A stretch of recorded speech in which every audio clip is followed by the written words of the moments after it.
पण एक मोठी बातमी समोर येते। कल्पना खरातनं अटकपूर्व जामिनासाठी धाव घेतली आहे।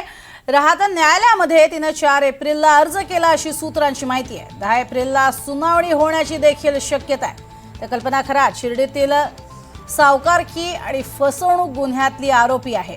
ती फरार घोषित करण्यात आलेली होती आणि त्यानंतर आता तिने अटकपूर्व जामिनासाठी धाव घेतल्याचं कळतंय। अधिक माहिती घेऊयात। सुनील दवंगे आमचे प्रतिनिधी आपल्या सोबत आहेत। सुनील, काय अधिक माहिती?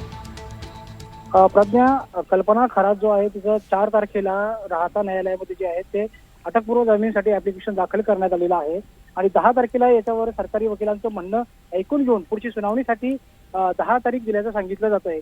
एकंदरीत जर म्हटलं तर शिर्डीमध्ये जो 4 एकर भूखंड खरेदी आणि फसवणूक आणि सावकारकीचा जो गुन्हा होता याच्यामध्ये 5 लोकांवरती हा गुन्हा दाखल करण्यात आला होता। यामध्ये अशोक खरात हा 1 नंबरचा आरोपी आहे, तर त्याची पत्नी जी आहे ती 2 नंबरची आरोपी आणि अतिरिक्त 3 लोक अशा 5 लोकांवर हा गुन्हा दाखल होता।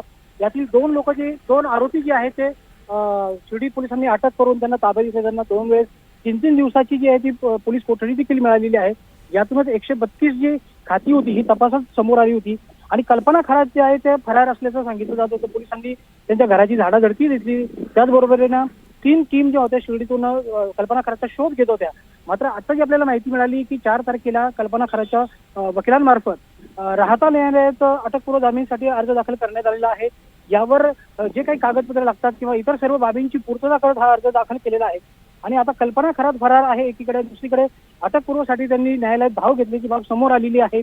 एकंदरीत जर म्हटलं तर आज जे 2 आरोपी शिर्डी पोलिसांच्या ताब्यात आहे त्यांची वाढीव 3 दिवसाची पोलीस कोठडी होती ती देखील आज संपणार आहे। त्यांना दुपारी 3 वाजेच्या दरम्यान राहता न्यायालयात हजर केलं जाईल आणि यामध्ये आणखीन न्यायालय काय आदेश देतं किंवा पुढील कारवाई काय होतं, त्यांना आणखीन वाढीव पोलीस कोठडी मिळते का किंवा कल्पना खरातच्या ज्या अटकपूर्व जामीन आहे त्याच्यावर तर नेमकं काय होतं हे पाहणं महत्त्वाचं ठरणार आहे। मात्र यातून दररोजच नवीन धक्कादायक कारनामे जे आहेत ते समोर येताना पाहायला मिळत आहेत। आता पोलीस आज नेमकं काय बाजू मांडतात हे महत्त्वाचं आहे। त्याचबरोबर 10 तारखेला याच्यावरती सुनावणी होणार असल्याचं आपल्याला खात्रीलायक सूत्रांकडून माहिती सुनावणी काय होते हेही पाहणं महत्त्वाचं असणार आहे। तुर्तास धन्यवाद सुनील या संपूर्ण माहितीसाठी।